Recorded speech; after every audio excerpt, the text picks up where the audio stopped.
ዛሬ በዚህ ቪዲዮ በጣም ሀብታም ለመሆን አብዛኞቹ የቢዝነስ ምሁራን ደጋግመው ከነገሯችሁ ሐሳቦች ለየት ያሉና በእርግጥም በትክክል ብትረዷቸው ሕይወታችሁን ከመሰረቱ የሚቀይሩ ጉዳዮችን በጥልቀት እናያለን።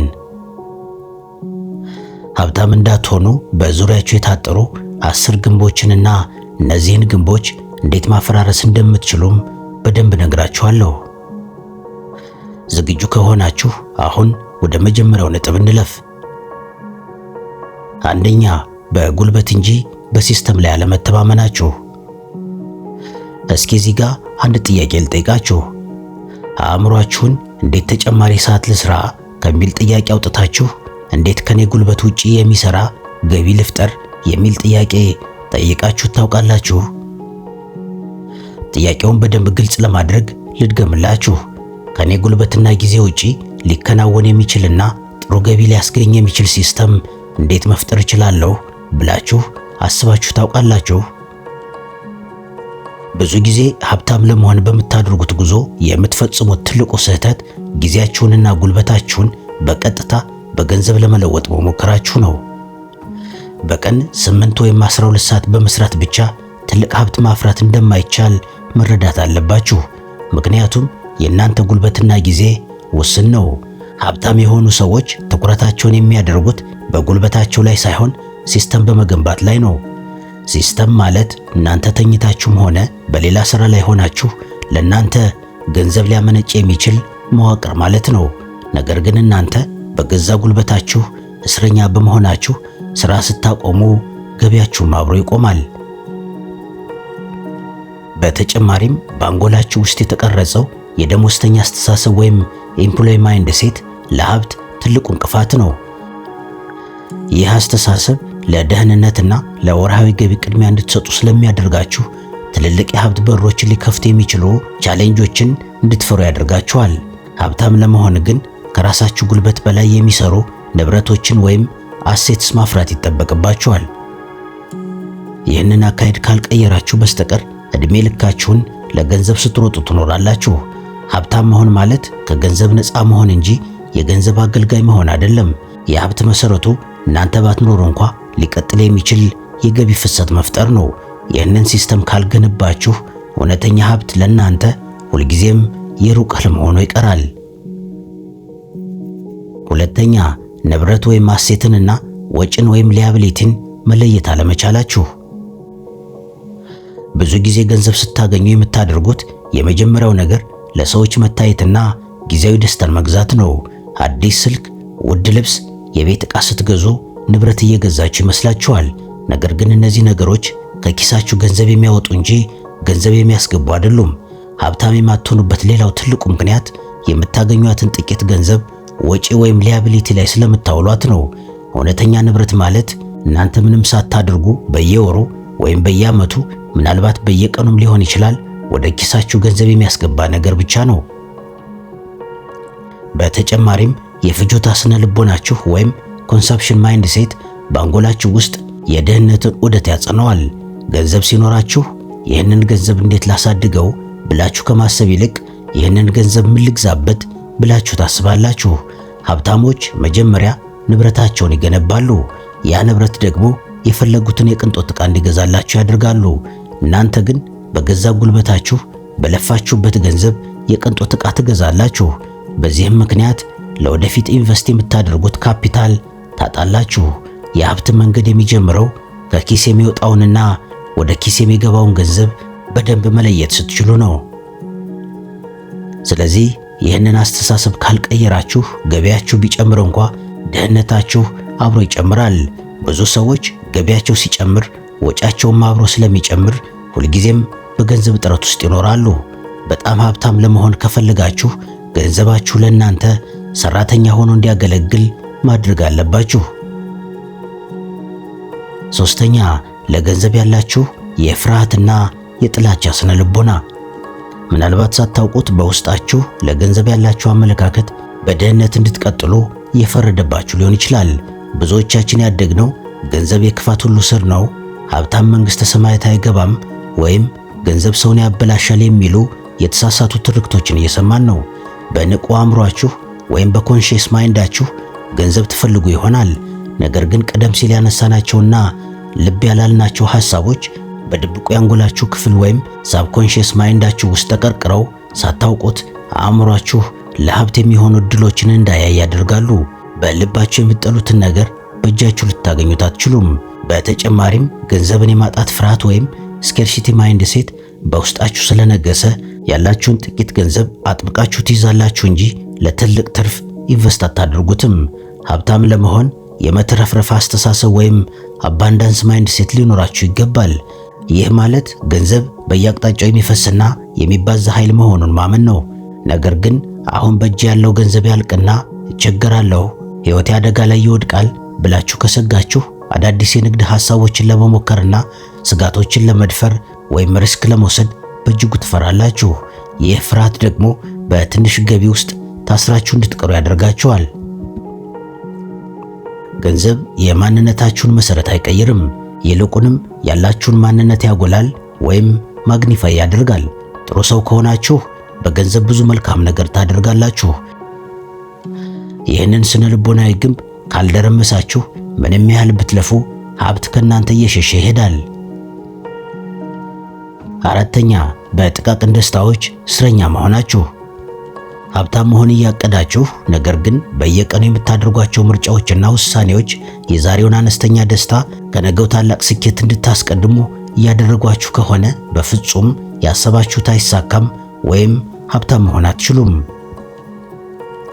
በዚህ አስተሳሰብ ውስጥ ስትሆኑ በአንጎላችሁ ውስጥ ያለው የዶፓሚን አሰራር የተዛባ በመሆኑ ነገ ለሚመጣው ትልቅ ሀብት በትዕግስት ከመጠበቅ ይልቅ ዛሬ ለምታገኟቸው ጥቃቅን መዝናኛዎችና ግዢዎች እጅ ትሰጣላችሁ። ይህ ስነ ልቦናዊ ድክመት የፈጣን ደስታ ወይም ኢንስታንት ግራቲፊኬሽን እስረኛ ያደርጋችኋል። ሀብታም ለመሆን ግን ዛሬን የመሰዋትና ለወደፊት ውጤት በትዕግስት የመጠበቅ ስነ ልቦናዊ ጥንካሬ ሊኖራችሁ ይገባል። በተጨማሪም በእንደዚህ አይነት ጊዜያዊና ጥቃቅን ደስታ አእምሮአችሁ የሚሸነፍ ከሆነ ለረጅም ጊዜ እቅድ እንዳይኖራችሁ ያደርጋል። አንጎላችሁ ሁል ጊዜ በቅርብ ርቀት ላይ ያለውን ጥቅም ብቻ እንዲያይ ስለተቃኘ ለዓመታት የሚቆየ ኢንቨስትመንት ወይም የንግድ ራዕይ ላይ ማተኮር ይከብዳቸዋል። ሀብታሞች ግን አእምሯቸውን የዛሬን ምቾት በመግፋት ነገ ላይ ለሚገኘው ታላቅ ስኬት እንዲሰራ ሰልጥነውታል። እናንተ ግን በእጃችሁ የገባችውን ጥቂት ገንዘብ ለጊዜያዊ ስሜት ማርኪያ ስለምታውሏት ለትልቅ ሀብት መሰረት የሚሆን ካፒታል ሳይኖራችሁ እድሜያችሁ ይሄዳል። ይህንን የስሜት መዋዠቅ ማሸነፍ ካልቻላችሁ የሀብት ማማ ላይ መድረስ ለእናንተ የማይታሰብ ይሆናል። አምስተኛ፣ በተጎጂነት ስነ ልቦና ወይም ቪክቲም ሜንታሊቲ ውስጥ መሸሸጋችሁ። ሌላው ሀብታም የማትሆኑበት ትልቁ ስነ ልቦናዊ ምክንያት ለሕይወታችሁ ውድቀትና ለደህንነታችሁ ሁልጊዜ ከውጭ ያለን አካል ተጠያቂ ማድረጋችሁ ነው። መንግስትን፣ ቤተሰብን፣ ያደጋችሁበትን አካባቢ ወይም እድላችሁን ስትወቅሱ ሳታውቁት በገዛ ሕይወታችሁ ላይ ያለውን ቁጥጥርና ኃይል አሳልፋችሁ እየሰጣችሁ ነው። ተጎጂ ነኝ ብሎ የሚያምን አእምሮ መፍትሄ ከመፈለግ ይልቅ ሰበብ መደርደር ይቀለዋል። ሀብታም ለመሆን በሕይወታችሁ ለሚከሰተው ለማንኛውም ነገር እኔ ራሴ ተጠያቂ ነኝ የሚለውን እጅግ ከባድ ግን ደግሞ ነፃ የሚያወጣ እውነት መቀበል አለባችሁ። በተጨማሪም ይህ የተጎጂነት ስሜት በአንጎላችሁ ውስጥ አዳዲስ እድሎችን የማየት አቅምን ያጠፋል። አእምሯችሁ ሁል ጊዜ ለምን እንደማይሳካልኝ ያውቃለሁ በሚሉ አሉታዊ መረጃዎች ስለሚሞላ በዙሪያችሁ ያሉትን የእድል በሮች ማየት ይሳነዋል። ሀብታም የሆኑ ሰዎች ግን ውድቀትን እንደ ትምህርት እንጂ እንደ መጨረሻ ውጤት አይመለከቱትም። ስለዚህ ለራሳችሁ ውድቀት ወይም ለድህነታችሁ ኃላፊነቱን ራሳችሁ የማትወስዱ ከሆነ ካላችሁበት የድህነት አዙሪት ለመውጣት የሚያስችል ውስጣዊ ተነሳሽነት ታጣላችሁ። ስኬታችሁ የሚጀምረው ከሰበበኛነት ወጥታችሁ ኃላፊነትን በድፍረት መውሰድ ስትጀምሩ ነው። ዓለም ለማንኛውም ሰው ዕዳ የለባትም። እድልም ብትሆን በዝምታ ለሚቀመጡ ሳይሆን በኃላፊነት ለሚንቀሳቀሱ ሰዎች ታዳላለች። አእምሯችሁን ከተጎጂነት ስነ ልቦና ካላጸዳችሁት የሀብት በሮች በፊታችሁ ዝግ ሆነው ይቆያሉ። ሀብታም መሆን የምትጀምሩት በሁኔታዎች ላይ ማማረር ስታቆሙ ነው። ይህንን ስነ ልቦናዊ እስር ቤት ካልሰበራችሁት ድህነታችሁ እንደ ጽድቅ እየታያችሁ በችግር ውስጥ ትቆያላችሁ። ስድስተኛ፣ በቡድን አምላኪነትና በማህበራዊ ተቀባይነት መጠመዳችሁ። ሌላው ሀብታም የማትሆኑበት ዋነኛ ምክንያት ከማህበረሰቡ ወይም ካላችሁበት የጓደኛ ክበብ ላለመውጣት የምታደርጉት ስነ ልቦናዊ ትግል ነው። የሰው ልጅ በተፈጥሮ በቡድን ውስጥ ተቀባይነትን ይሻል። ይህ ደግሞ ተመሳስሎ መኖር የሚል የባርነት ስሜት ይፈጥራል። በአካባቢያችሁ ያሉ ሰዎች ስለ ሀብት ያላቸው አመለካከት ዝቅተኛ ከሆነ እናንተም ሳታውቁት የእነሱን አስተሳሰብ ላለመቃወም ትጠነቀቃላችሁ። ሀብታም መሆን ግን አብዛኛው ሰው ከሚጓዝበት የተለመደ መንገድ ወጥቶ ብቸኛ መሆንን የሚጠይቅ ድፍረት ይፈልጋል። እናንተ ግን ሰዎች ምን ይሉኛል በሚል ስጋት ውስጥ ስለምትታሰሩ ለየት ያለ የእድገት መንገድ ለመጀመር ትፈራላችሁ። አንዳንዴ በዙሪያችሁ ያሉ ሰዎች በሚያደርጉት ጥቃቅን ወጪዎችና ጊዜያዊ መዝናኛዎች ውስጥ በይሉኝታ አብራችሁ ትባዝናላችሁ። ሕሊናችሁ ባይፈቅድ እንኳን ደፍራችሁ አይሆንም፣ በዚህ ጉዳይ መሳተፍ አልችልም ለማለት በእጅጉ ይከብዳችኋል። ሀብታሞች ግን ግንኙነታቸውን በጥንቃቄ የሚመርጡና ወደ ላይ የሚገፋቸውን የሰዎች ስብስብ የሚፈልጉ ናቸው። እናንተ ግን ካላችሁበት ማህበራዊ ምህዋር መውጣት እንደ ክህደት ስለምታዩት በድህነት ውስጥ አብሮ መኖር ትመርጣላችሁ። እውነተኛ እድገትና ሀብት የሚመጣው የብዙሃኑን መንገድ ትቶ የጥቂቶችን ጎዳና ለመከተል መወሰን ሲቻል ነው። በዙሪያችሁ ካሉ 5 የቅርብ ሰዎች አማካይ ውጤት በላይ መሆን አለባችሁ። አእምሯችሁን ከቡድን አምላኪነት አውጥታችሁ በራሳችሁ ራዕይ ላይ ካላተኮራችሁ የሌሎችን ድህነት እየተጋራችሁ ትኖራላችሁ። ሀብታም መሆን ማለት አንዳንዴ በሰዎች ዘንድ ያልተገቡ ስሞችን ለመቀበል ዝግጁና ደፋር መሆንን ይጠይቃል። ሰዎችን እስካልበደላችሁና ኃጢአት እስካልሰራችሁ ድረስ በእናንተ ላይ ቅጽል ስም ቢለጠፍ ትኩረት ልትሰጡት አይገባም። ይህንን ማህበራዊ ጫና የመቋቋም ስነ ልቦናዊ ብቃት ከሌላችሁ በደመ ነፍስ ከሚመራው ከአቬሬጁና ከዛም በታች ካለው ማህበረሰብ ጋር ተመሳስላችሁ ዘመናችሁ ያልቃል። 7ኛ ለምቾት ወይም ለኮምፎርት ያላችሁ የተጋነነ ፍቅር። ይህንን ጉዳይ ማለትም ስለ ኮምፎርት ዞን በተለያዩ መንገዶች ደጋግማችሁ ሰምታችሁታል። አብዛኞቻችሁ በየቀኑ የምትመርጡት የቀለለውን የሚያዝናናውንና አእምሯችሁን የማያስጨንቀውን መንገድ ነው። ነገር ግን ሀብት የሚገኘው ከምቾት ቀጠና ወይም ከኮምፎርት ዞን ውጭ ባሉ ፈተናዎችን በመጋፈጥ ሂደቶች ውስጥ ነው። አእምሯችሁ በተፈጥሮ ጉልበት ለመቆጠብ ሲል አዳዲስና ከባድ ፈተናዎችን እንድትሸሹ ይገፋፋችኋል። እናንተ ለዚህ የተፈጥሮ ግፊት እጅ በመስጠት በለመዳችሁት አነስተኛ ገቢና ሥራ ውስጥ ተኝታችሁ ስለቀራችሁ ትልቁ የሀብት ዓለም ለእናንተ ዝግ ሆኖ ይቆያል። ስነ ልቦና የመቃወም አቅማችሁ ወይም ስትረስ ቶለራንስ እጅግ ዝቅተኛ በመሆኑ ትንንሽ እንቅፋቶች ሲገጥማችሁ ወዲያውኑ ወደ ምቾታችሁ ትመለሳላችሁ። ሀብታም ለመሆን ግን አእምሯችሁ እርግጠኛ ባልሆነ ሁኔታዎች ውስጥ እንኳ በረጋ መንፈስ እንዲሰራ ማሰልጠን አለባችሁ።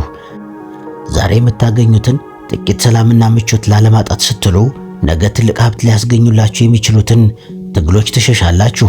እውነተኛ ሀብት የሚገነባው በላብ በብዙ እንቅልፍ ማጣትና አእምሮን እስከ ጥጉ በሚፈትኑ ውጥረቶች ውስጥ እንጂ እንዲሁ ተኝቶ በሚታይ ህልም አይደለም። ስለዚህ ምቾታችሁ የእድገታችሁ ጠላት መሆኑን መረዳት አለባችሁ። ሀብታሞች በምቾት ውስጥ ሲሆኑ ስጋት ይገባቸዋል፣ ምክንያቱም መቆማቸውን ያውቃሉና። 8ኛ የእውቀትንና የመረጃን ልዩነት አለመረዳታችሁ። ሀብታም እንዳትሆኑ እንቅፋት የሚሆንባችሁ ሌላው ምክንያት አእምሯችሁን ትርጉም በሌላቸው መረጃዎች በማጨናነቃችሁና ሕይወታችሁን የሚቀይር እውነተኛ ዕውቀት ላይ ባለማተኮራችሁ ነው። በየቀኑ በሶሻል ሚዲያ፣ በተለያዩ ስፖርታዊ ውድድሮች ወሬና ክርክር፣ በዜና እና በሌሎች ሰዎች የግል ወሬ ላይ የምታባክኑት ሰዓት አእምሯችሁን የመረጃ ቅርጫት ያደርገዋል። ነገር ግን እነዚህ መረጃዎች የፋይናንስ ነፃነትን የሚያመጡ ስልታዊ ዕውቀቶች አይደሉም። ሀብታሞች ግን አእምሯቸውን የሚመግቡት ተግባራዊ ሊሆኑ በሚችሉ ገቢን በሚያሳድጉና የፈጣሪነት ወይም ክሬቲቪቲ ብቃትን በሚገነቡ ጥልቅ ዕውቀቶች ላይ ነው። እናንተ ግን በዙሪያችሁ ስላለው ነገር ሁሉ እያወቃችሁ ከድህነታችሁ ግን እንዴት መውጣት እንዳለባችሁ አንዳችም ሚዛን የሚደፋ ስልትና ዕውቀት ላይኖራችሁ ይችላል። ይህ ድጋሜ በማታገኙትና በማይተካው ጊዜያችሁና ዕድሜያችሁ ላይ በግዴለሽነት መቀለድ ነው። በተጨማሪም ቀደም ሲል እንዳልነው ዕውቀትን ሳይሆን ብዙ መረጃዎችን ስለምታዩና ስለምትሰሙ ብቻ በአንጎላችሁ ውስጥ የተቀመጠው ሁሉንም አውቃለሁ የሚል ትዕቢት ለአዲስና ጠቃሚ ትምህርት ዝግ እንድትሆኑ ያደርጋችኋል። ብዙዎቻችሁ ስለ ገንዘብ ወይም ስለ ስኬት ስትሰሙ ይህንንም አውቀዋለሁ ትላላችሁ። ነገር ግን ዕውቀት በተግባር ካልተገለጸ ዕውቀት አይደለም። ሀብታም መሆን ዘላቂ ተማሪነትን ወይም ላይፍ ሎንግ ለርነር መሆንን ይጠይቃል። ነገር ግን ትምህርት ቤት ስታጠናቀቁ መማርንም አብራችሁ አቁማችሁ ከሆነ አእምሯችሁ አዳዲስ የቢዝነስና የሥራ ስልቶችን የማፍለቅ አቅሙ ይዘጋል። አእምሯችሁ ለሀብት የሚሆን አዲስ ሶፍትዌር ካልተገጠመለት በአሮጌው የድህነት አስተሳሰብ ብቻ ሀብታም መሆን አትችሉም። ስለዚህ እውነተኛ ዕውቀት የሚለካው በውጤት እንጂ በንግግር አይደለም። እናንተ የምታውቁትን ያህል ሕይወታችሁ ላይ ለውጥ ካላመጣ ዕውቀታችሁ መረጃ ብቻ ሆኖ ቀርቷል ማለት ነው። አእምሯችሁን አላስፈላጊ ከሆነ የመረጃ ጫጫታዎች አጽዱና ለሀብት ግንባታ በሚረዱ ጥልቅ ጥበቦች ላይ አተኩሩ። መጽሐፍ ማንበብ፣ ስልጠናዎችን መውሰድና ከናንተ በላይ ከሆኑ ሰዎች መማር የአእምሯችሁ ዋነኛ ምግብ ሊሆን ይገባል። ይህንን የማንነትና የእውቀት ሽግግር ካላደረጋችሁ በወሬ የከበራችሁ ግን ደግሞ በተግባር የደህያችሁ ሆናችሁ ትቀራላችሁ። 9ኛ የትኩረት መበታተንና የጊዜ አጠቃቀም። ሌላው ሀብታም የማትሆኑበት አንዱ ትልቁ ምክንያት አእምሯችሁን በአንድ ግብ ላይ አጽንታችሁ ማቆየት አለመቻላችሁ ነው።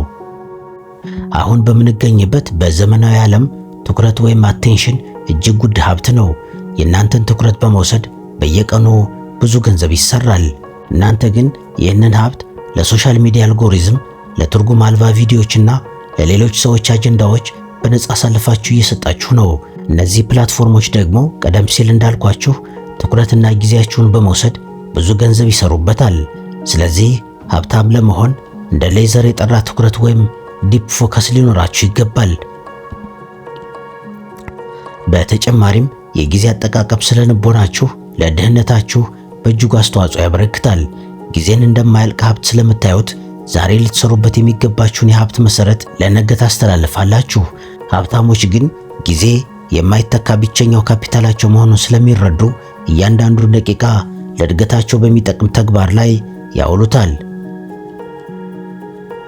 ስኬት ላይ የምትደርሱት ብዙ ነገር በመስራት ሳይሆን ጥቂት ግን ደግሞ ወሳኝ የሆኑ ነገሮችን በጥራትና በትኩረት ስትሰሩ ነው። አእምሯችሁን ከሚረብሹ ነገሮች ወይም ዲስትራክሽንስ አጽዱና ለሀብት ጉዟችሁ ወሳኝ በሆነው አንድ ራዕይ ላይ ብቻ ተኩሩ። ትኩረታችሁን መቆጣጠር ስትጀምሩ ጊዜያችሁ ትርጉም ማግኘት ይጀምራል። ያኔ ደግሞ ገንዘብ ትኩረታችሁን ተከትሎ መምጣቱ አይቀሬ ነው። ይህን ዲሲፕሊን ካላከበራችሁ በዚች ምድር ላይ እጅግ ውድ የሆነውንና መተኪያ የማይገኝለትን ውድ ሀብት ጊዜያችሁን ለሌሎች በነፃ እየገበራችሁ በድህነት ታልፋላችሁ። 10ኛ የባለቤትነት ወይም ኦነርሺፕ መንፈስ ማጣታችሁ። ሀብታም እንዳትሆኑ ከሚያግዷችሁ እንቅፋቶች መካከል የመጨረሻውና መሰረታዊው ምክንያት በገዛ ሕይወታችሁ ላይ እንደ ተከራይ እንጂ እንደ ባለቤት ማሰብ አለመቻላችሁ ነው። አብዛኞቻችሁ የሌላ ሰውን ህልም ለማሳካት የሌላውን ሰው ድርጅት ለመገንባትና የሌላ ሰውን ሲስተም ለማገልገል ትተጋላችሁ እንጂ የገዛ ራሳችሁን አሻራ ለማሳረፍ አታስቡም። ብታስቡም ደፍራችሁ አትወስኑም። የባለቤትነት ስነ ልቦና ወይም ኦነርሺፕ ማይንድ ሴት ማለት ለሚሰሩት ሥራ፣ ለሚወስኑት ውሳኔና ለሚያመጡት ውጤት ሙሉ ኃላፊነቱን መውሰድ ማለት ነው። እናንተ ግን አሁንም ቢሆን አንድ ሰው መንገድ ያሳየኝ ወይም አንድ ድርጅት ይቅጠረኝ ብላችሁ ስለምትጠብቁ የውስጣችሁ የፈጠራና የሀብት ምንጭ ተዘግቶ ይቆያል። ባለቤትነት ከድፍረት ጋር የተቆራኘ ነው። የራሳችሁን ንግድ፣ የራሳችሁን ኢንቨስትመንት ወይም የራሳችሁን የፈጠራ ሥራ ስትጀምሩ ውድቀቱም ሆነ ስኬቱ የእናንተ መሆኑን ታውቃላችሁ።